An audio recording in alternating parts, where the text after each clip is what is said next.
Hello friends, welcome to Meenakshi vlog. இன்றைக்கி நம்மளோட கிச்சனில் சிக்கன் பிரியாணி செய்ய போகிறோம். ஆனால் நம்ம ஏற்கனவே நம்மளோட சேனலில் வந்து நான் சிக்கன் பிரியாணி, மட்டன் பிரியாணிலாம் போட்டிருக்கேன். ஆனால் இன்றைக்கி வந்து ஒரு டிஃப்ரெண்ட்டாக செய்ய போகிறதுனால திருப்பி உங்களோட இதை ஷேர் பண்ணுன்றதுக்காக தான் இந்த வீடியோ நான் எடுத்துகிட்ருக்கேன். இதுக்கு வந்து நான் வந்து 1.5 கிலோ வந்து பாஸ்மதி ரைஸ் எடுத்திருக்கேன். நான் பிராண்டு பார்த்திங்கன்னா இதுதான், இந்தியா கேட் பாஸ்மதி ரைஸ் வந்து சூப்பரில் எடுத்திருக்கேன். இது வந்து நல்ல அரிசி வந்து நல்லாயிருக்கு, சாதமும் வந்து ரொம்ப தின்னாக நல்லாயிருக்கு. அதனால தான் நான் இதை எடுத்திருக்கேன். இதுக்கு வந்து இப்போ அளவுகள் பார்த்தலாம். நான் வந்து இப்போது 1 கிலோவுக்கு வந்து 400 கிராம் வெங்காயம் எடுக்கணும். இப்போ வந்து நான் 1.5 கிலோ எடுத்திருக்கேன் அரிசி, அதனால் 600 கிராம் வெங்காயம். அதே அளவு தான் தக்காளியும் 600 கிராம் எடுத்திருக்கேன். புதினாவும் கொத்தமல்லியும் வந்து இந்த அளவு ஒரு கட்டு அளவு எடுத்துக்கோங்க. இஞ்சி பூண்டு பேஸ்ட் வந்து 200 கிராம் இஞ்சி, 200 கிராம் பூண்டு. 1.5 கிலோ அளவுக்கு சிக்கன் சேர்த்துருக்கேன். நான் 1.5 கிலோ அரிசி எடுத்துருக்கனால 1.5 கிலோ அளவு சிக்கனும் எடுத்துக்கலாம், இல்லை நீங்கள் 2 கிலோவும் எடுத்துக்கலாம். அரிசி பாருங்கள், நான் வந்து இப்போ பிரியாணி ஸ்டார்ட் பண்ண போகிறேன். இந்த டைமில் தான் நான் வந்து இப்போ ஊற வச்சுருக்கேன். இதுக்கு முன்னாடியே ஊற வச்சிங்கன்னா ரொம்ப அரிசி வந்து உடஞ்சிரும் நம்ம கிண்டும் போது. அதனால் நீங்கள் ஸ்டார்ட் பண்ணும்போது ஊற வச்சிங்கன்னா சரியாக இருக்கும். 200 கிராம் அளவுக்கு வந்து தயிர் எடுத்திருக்கேன். இந்த வந்து பச்சை மிளகாய் ஒரு மசாலா ரெடி பண்ணணும்னு சொன்னாலே அதுக்காக வந்து ஒரு 20 பச்சை மிளகாய் வந்து நான் காம்பு நீக்கி வச்சுருக்கேன். இது வந்து அப்படியே சேர்த்துக்கலாம். ஒரு 5-6 பச்சை மிளகாய் இருக்குது. ஃபஸ்ட்டு நம்ம வெங்காயத்தை வதக்கிட்டு வந்துடலாம். பாத்திரம் அடுப்பில் வச்சுட்டேன் பிரியாணி செய்கிறதுக்கு. இப்போ வந்து பாத்திரம் வந்து காஞ்சிடுச்சு. இப்போ நம்ம எண்ணெய் சேர்த்துக்கலாம்.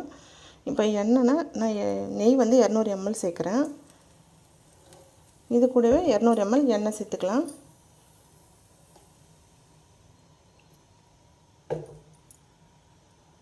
வந்து எண்ணெய் காஞ்சதும் கிராம்பு பாருங்கள், ஒரு 20 அளவுக்கு கிராம்பு எடுத்துருக்கேன். ஒரு 10 ஏலக்காய், 2 சுருள் பட்டை எடுத்துருக்கேன். இப்போ வந்து இது நம்ம பாத்திரத்தில் சேர்த்துக்கலாம். பண்ணி வச்சுருக்கேன் வெங்காயத்தை சேர்த்துக்கிறேன். நீங்கள் வெங்காயம் கட் பண்ணதும் இந்த கையால் இந்த மாதிரி உடச்சி விட்டிங்கன்னா உதிராக வரும். சீக்கிரமாக வதங்கிறதுக்கு ஈஸியாக இருக்கும். அதனால் இந்த மாதிரி பண்ணிக்கோங்க. இப்போ சேர்த்துக்கிறேன்.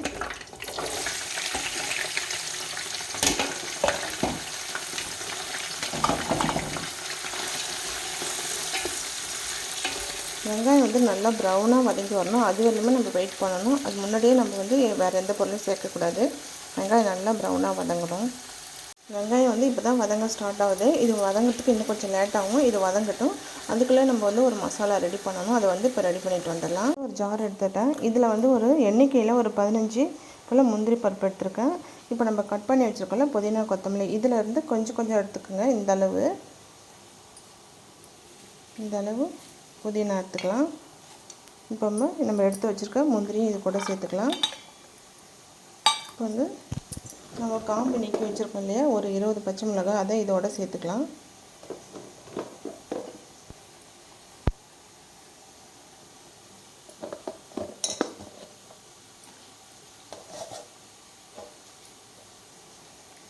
இப்போ வந்து இதை நல்லா ஃபைன் பேஸ்ட்டாக அரைச்சி எடுத்துகிட்டு வந்துடலாம். இந்த வெங்காயம் வந்து நல்லா ப்ரௌன் ஆகிடுச்சு. இப்போ கட் பண்ணி வச்சுருக்க நம்ம கொத்தமல்லி சேர்த்துக்கலாம்.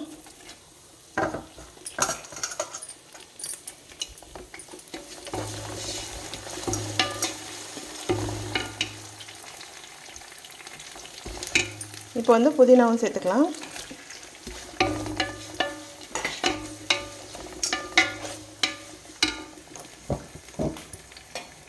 வச்சுருக்க ஒரு 5-6 பச்சை மிளகாய் இதோட சேர்த்துக்கலாம்.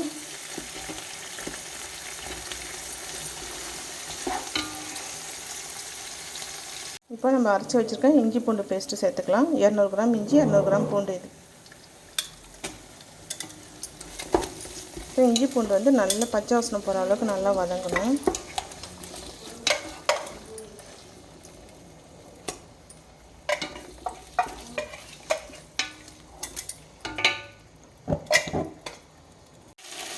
இப்போ இது கொஞ்சமாக மஞ்சள் தூள் சேர்த்துக்கலாம். இப்போ வந்து இஞ்சி பூண்டு பேஸ்ட் வந்து நல்லா பச்சை வாசனை போயிடுச்சு. இப்போ வந்து 200 ml தயிர் சேர்த்துக்கலாம்.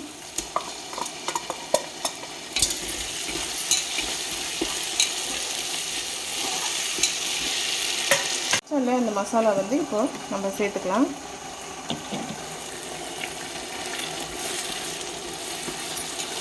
இதுவும் நல்ல பச்சை வாசனை போகிற அளவுக்கு நல்லா வதங்கணும். காஷ்மீரி சில்லி பவுடர் வந்து 1 ஸ்பூன் அளவுக்கு நான் சேர்த்துக்கிறேன். சிக்கனை சேர்த்துக்கலாம். நம்ம மசாலா சேர்த்தாலே அது நல்லா பச்சை வாசனை போயிடுச்சு, வதங்கி வந்துடுச்சு, எண்ணெய் பிரிஞ்சு வந்துட்டாங்க. இப்போ வந்து நான் சிக்கனை சேர்த்துக்கிறேன்.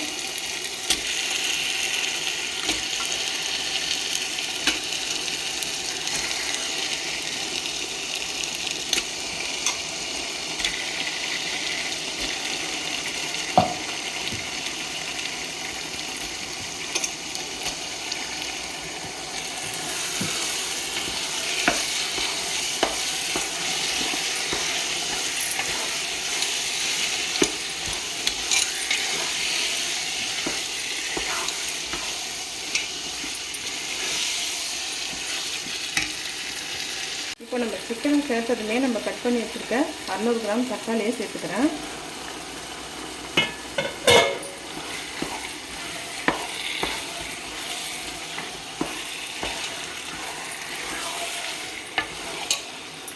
தக்காளி நம்ம சேர்த்து வச்சுங்க. இப்போ பிரியாணிக்கு தேவையான உப்பு சேர்த்துக்கலாம். அப்போ தான் வந்து தக்காளி வந்து நல்லா மசிஞ்சு வரும்.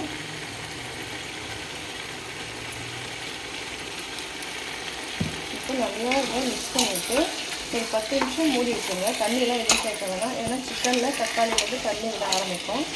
அதுவே வந்து சிக்கன் தக்காளியும் நல்லா குறைஞ்சி வந்து வரும். இப்போ வந்து நம்ம க்ளோஸ் பண்ணி வச்சிடலாம். நிமிஷம் இதெல்லாம் க்ளோஸ் பண்ணி வச்சிடலாம். அப்படியே அடுப்பு வந்து மீடியமில் வச்சுக்கோங்க.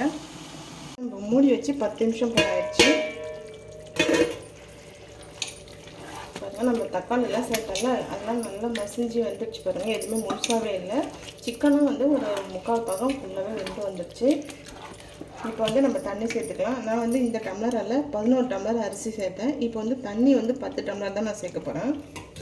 இப்போ வந்து தண்ணி சேர்த்துக்கலாம். 10 டம்ளர் சேர்க்குறேன். ஏன்னா இந்த அரிசி வந்து ரொம்ப நைஸாக இருக்கிறதுனால அதிகம் தண்ணி தேவைப்பட மாட்டுது. அதனால தான் நான் ஒரு டம்ளர் கம்மியாகவே நான் சேர்க்குறேன். நம்ம உப்புலாம் ஏற்கனவே சேர்த்தாச்சு. அதனால் இப்போ ஒரு தடவை வந்து நீங்கள் உப்பு வந்து டேஸ்ட் பண்ணிங்க. உப்பு வந்து கொஞ்சம் தூக்கலாக இருக்கிற மாதிரி பார்த்துங்க. இல்லை கம்மியாக இருந்துச்சுன்னா நீங்கள் கொஞ்சம் சேர்த்துக்கலாம். இது கொதிச்சு தான் அரிசி சேர்த்துக்கலாம். இப்போ வந்து தண்ணி நல்லா கொதிக்குது. இப்போ அரிசி சேர்த்துக்கலாம். ஊற வச்ச தண்ணி அரிசி இல்லையா, அதை வந்து தண்ணியெலாம் வடிகட்டிட்டேன். இப்போ வந்து அரிசி சேர்த்துக்கிறேன்.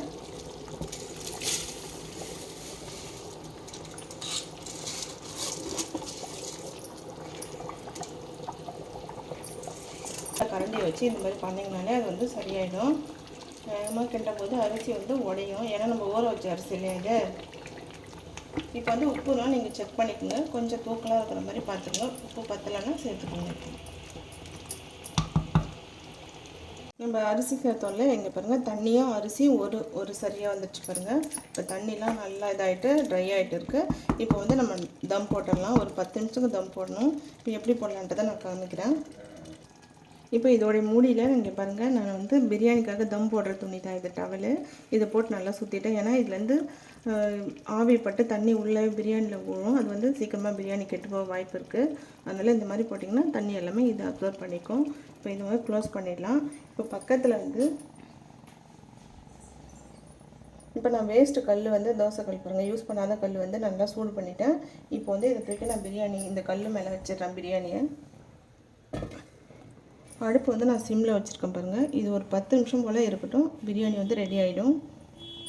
இப்போ நம்ம பிரியாணி தம் போட்டு 10 நிமிஷம் ஆகிடுச்சு. ஓப்பன் பண்ணிக்கலாம்.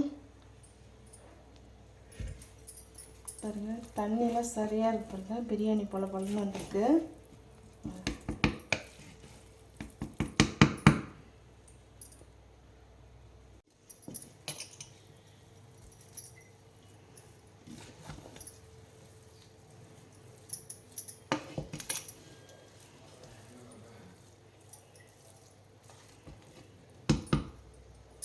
பிரியாணி பாருங்கள், ரொம்ப சூப்பராக வந்தது. ரொம்ப டெம்டிங்காக இருக்குது. நீங்களும் வீட்டில் ட்ரை பண்ணி பாருங்கள். எப்படி இருக்குன்னு சொல்லிட்டு கமெண்ட்ஸில் ஷேர் பண்ணுங்கள். இந்த வீடியோ உங்களுக்கு பிடிச்சிருந்தா மீனாட்சி விலாக்கு சப்ஸ்கிரைப் பண்ணிவிட்டு பக்கத்தில் இருக்கிற பெல் பட்டனும் கிளிக் பண்ணிவிடுங்க.